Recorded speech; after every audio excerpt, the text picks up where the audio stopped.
This was never how I expected it to go. For the past 2 years, we set out on a journey to chase a life of exploration and adventure. But little did we know the challenges and obstacles that we would face and what life had in store for us. It's been 1 year since we posted our last video and shared our journey with you all. A lot of things have happened, and it changed the trajectory of our entire year. And in this video, we're going to share it all with you. Now let's rewind you back to September 2022, where we left off on this journey. We recently wired and prepped the interior, and we're ready for a ceiling install. This is my friend Joey, a lovable goofball with a knack for handiwork. But we got our first board up. It's kind of scary because if we mess up the alignment of these boards, they won't click in place when we start putting in the other pieces on the other side of this skylight. That's why we brought big guns. That's why Joey's here. He's much more experienced than we are. So Joey, it's your fault if you f it up. No one can bring me down, cause I'm high above the clouds. I'm floating in blue and feeling brand new. We got to this point in the van build after some real struggles with the interior, but we started making progress just before Colin had to remove an organ. Yes, this is a true story. At this point, we installed the fan and skylight, flooring, and now insulation. Like a lot of insulation. And we're ready for the ceiling. Right, Joey? The next step is to pre-drill the holes for the overhead lights, all while Paige is still busy painting away. And we're doing everything we can to nail the center line on install. So the unfortunate part about laying shiplap all the way from the front to the back of the van is you gotta make some kind of derpy cuts. And we have to go around a skylight, which is a different size than the fan at the front. So we're gonna use some cardboard and we're gonna try to do a homemade scribe, and we're gonna cut around where the fans are gonna be on one singular piece. So all day long I'm smiling, I'm happy all the time. I'm scared. That sun keeps on shining, and it's got me feeling fine. Birds are whistling to me everywhere I go. Oh, wow. Whoa, I can feel it deep down in my bones. Do you like scribing around fans? No. Well, actually, the fan was easy. It was the skylight that was awful. So, yeah, that was not fun. So hilariously, we had to scribe just the smallest amount of wood so that we can do a board all the way down. Isn't it crazy how much time it takes to just do 3 strips the whole way? You've been here for what? How many hours? 5 hours? I mean, the one thing that Paige and I have learned more than anything in this van build is don't follow our YouTube channel. This is not a how-to channel. This is a how-don't channel. Everything takes way longer than we expect. Here it is, September, and we were thinking we would be getting close to done. We're probably not even halfway. It's almost there. Kinda. Well, after the scribing, things got a little easier. Holy, we're killing it! And after a million screws later, we're on the last piece, and even got a rare visit from my dad. Oh my goodness, I didn't even see you. A shearing! It's funny because at the start of this journey, we knew that this was gonna be a lot of work, but even then, We severely underestimated the amount of time and effort it would take to build a van from scratch with no experience. no experience. At the time, we were in way over our heads and we were trying to work on it as much as possible, but we weren't really making any progress. Like, at all. I was becoming extremely overwhelmed with the van build and trying to balance my work life to the point where we were lucky to get even like 1 or 2 days of work in. The worst part of it all, at that time, my father's health started to decline again. And we knew that if we were ever gonna get this van build done, that we were gonna need some serious help. But luckily for us, we knew exactly who to call. The date is now October, and we reunite with our van and get to see some of the progress. This is Tyler and Meghan, van builders from Toronto. We felt immensely privileged to be working with these kind souls. Firstly, with installing our fan and the subfloor, but now with our bench seating area. But more on that later. And after picking up the van, we are en route to see another incredible craftsman and see what he created for us. It is the moment that we have been waiting so long for. We are about a minute away from picking up our cabinets. I'm so excited. This is Andrew, master woodworker, furniture designer, and CNC fabricator, and his skills are combined into his brainchild, Overland Interiors. We met him on the first day of building, where he helped fine-tune the design of the interior, and even made some suggestions that were a game changer. On either side, are you wanting to pull out drawers? I haven't even thought of that. Okay. This is why I'm here. Yeah. Remember that drawer from before? Yeah, that's because of Andrew. Months later, and after all of Andrew's hard work, these beautiful cabinets are ready to go home.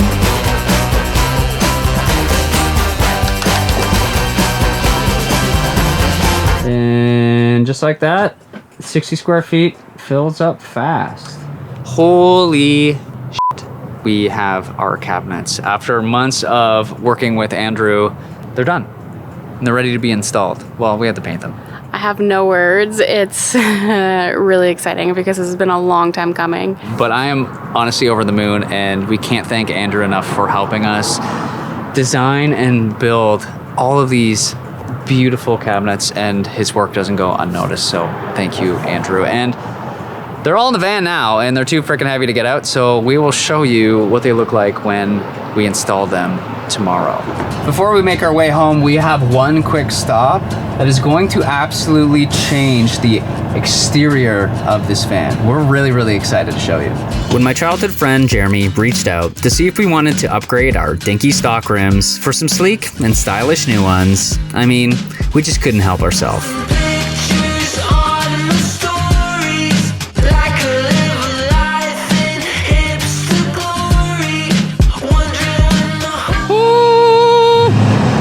How ugly the other rims were. These ones look so amazing. It's like they're meant to be. Thanks, Jeremy. No problem, guys. Anytime. Super happy to help, honestly. Absolute pleasure. Whew. Love it. I don't know if we were green or naive, but we definitely had different expectations about how this journey was gonna go. And the funny thing about expectations is they often don't account for the unpredictability of the real world. It was now November, and we have not made very much progress on our van build. And at this time, we thought we would be on the road, but we weren't even close. Nope. And we knew that we needed help. At this point, I was honestly so incredibly exhausted and sinking into the depths of burnout and dealing with the weight of a very sick parent that is progressively getting worse. And it was a very, very difficult time. And thankfully, our friends, Tyler and Meghan, opened up their shop to us and supported us in a very, very trying time. It was now November, and with a van full of Andrew's cabinetry, we arrived at Tyler and Meghan's shop. Morning, Tyler. Morning. Good morning, everyone. We are back at Big Little Van to do a little bit of work and hopefully install these cabinets sometime in the next couple days. Apparently, I already messed up our wiring. What did I do wrong? Nothing. I just like pulling wire. Oh, I didn't make a mistake. You're just having fun. Yes. Hello, friends. Welcome to the Colin Paige channel, where we do everything wrong, and then we have this guy that fixes it. No, you know what? At least it wasn't too short.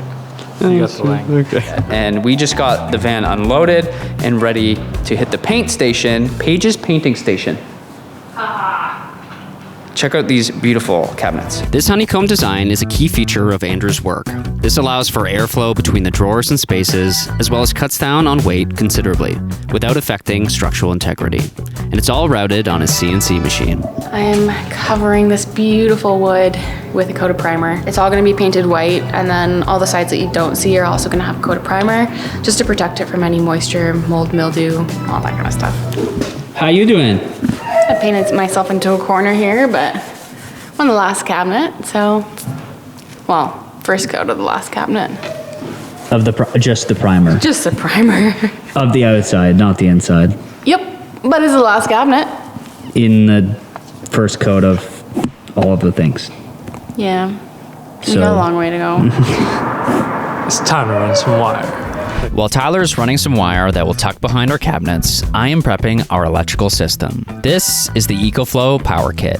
An all-in-one off-grid system that takes everything scary about playing with electricity and makes it simple. So instead of having a separate DC charger, a separate solar charge controller, and a completely separate inverter, instead it's all in one sleek, honestly pretty small package. This is literally plug and play. So someone like myself who knows absolutely nothing about electrical systems can install this with confidence. Connected to the EcoFlow Power Hub are 3 2 kilowatt-hour batteries and a smart distribution panel, which allows for seamless communication to the control center. They really did think of everything. And with Paige's painting station making considerable progress, we are ready to install our first piece. We got one piece of furniture in.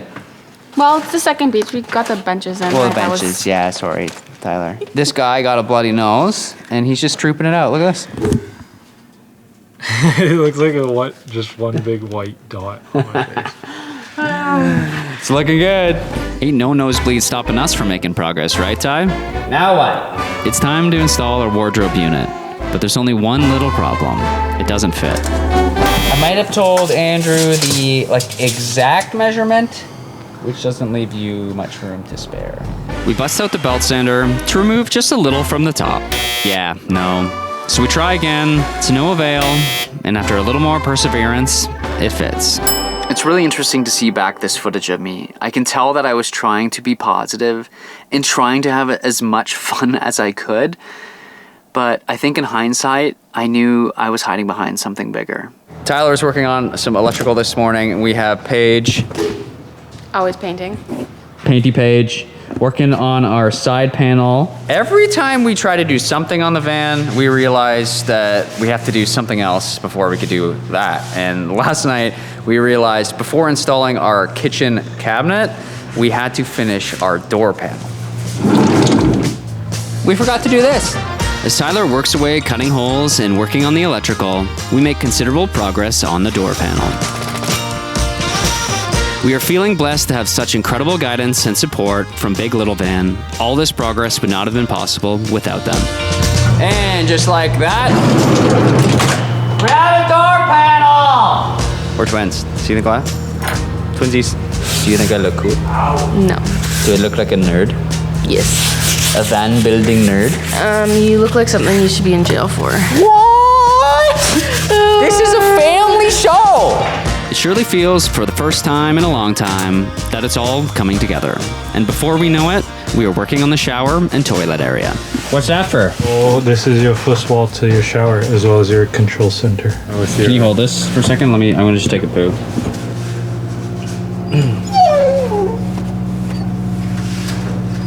How's that feel? It works. She's coming together. Starting to look like a little home. If I had a job that required me to hold a hammer, I would constantly tap to the beat of the song that's stuck in my head on a loop. Which is... Guacamole, guacamole. Guacamole, guacamole. Guacamole. That one's for you, Crystal. Paige's Paint Shop. Paige's Paint Shop, how we doing? I'm still painting. Anyone want to talk about how building a van takes way longer than you think? I think everybody has just a unrealistic expectation of, even myself, of how long things can actually take, and I've done it 3-4 times now. I think this is one common mistake most people that are building a van for the first time make, is that it takes a lot longer than you expected, and it's a lot more work than you expected. And I expected it to be a ton of work, and it is still way more work than I expected. And that's with help. You know what does help? Actually, having a plan. And a Tyler. That's okay. It's like 10%. The rest is all planning. With the dream team split up on different tasks, we make a ton of progress, and that song is still stuck in Colin's head. I was tasked with backing the upper cabinets, while Tyler makes progress in the shower wall. And just a few brad nails later... What happens if I miss it? It's definitely not too sure. Apparently I suck at this. I just missed 3. Oh, here's another one. I missed 5. I'm supposed to be doing an independent job, but I keep having to get babysat because I suck at it. Sorry, Tyler.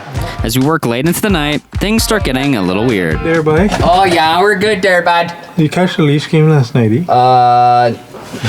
No. I'll get the alternative angle with one hand because I'm so sick. Mercy buckets. Mercy buckets. Oh yeah, bud. Look at that offer there, bud. 2 days of hard work installing the interior, we can finally see the van's design take shape.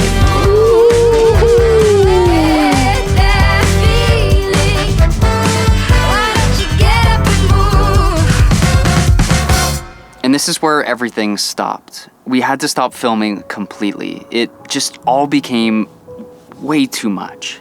I could barely keep myself afloat, let alone trying to put the energy into yet another YouTube video. I had to make a choice to spend the energy and time I had left where it was most important, and that was with supporting my family. The months that followed, it became evident that this was the right decision, as my father fell more and more ill. As the new year approached, this once gentle and kind-hearted man, adored for his permanent smile and quirky humor, fell victim to the wrath of cancer.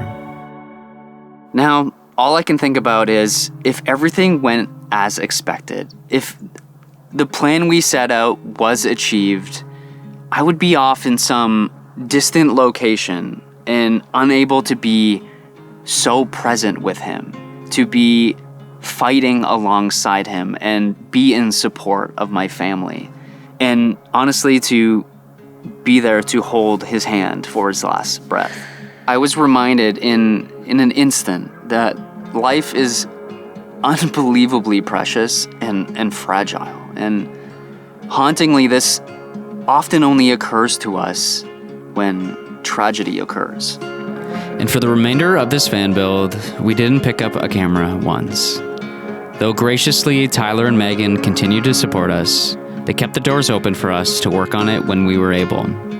And even though they themselves were working at their limit, they somehow, some way, found time and energy to help us.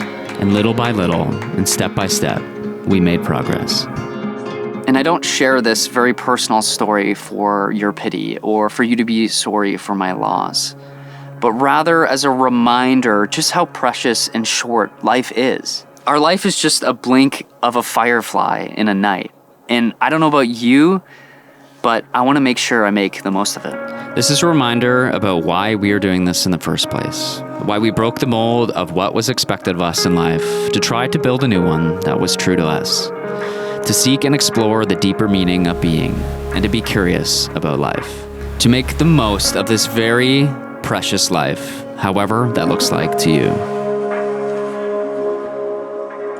I am comforted by a beautiful memory that my dad and I shared during his battle. For a brief period in the summer, his health improved, to the point where he was excited and energized to help us.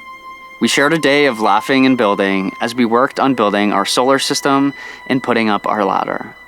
He was elated to finally be able to help and support us, and I'm so grateful for this memory. As we were ready to embark on our journey, my mom gifted me this.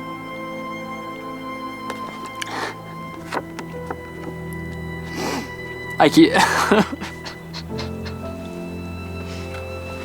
keep this not just to honor him and this beautiful memory, but just remember how precious life is.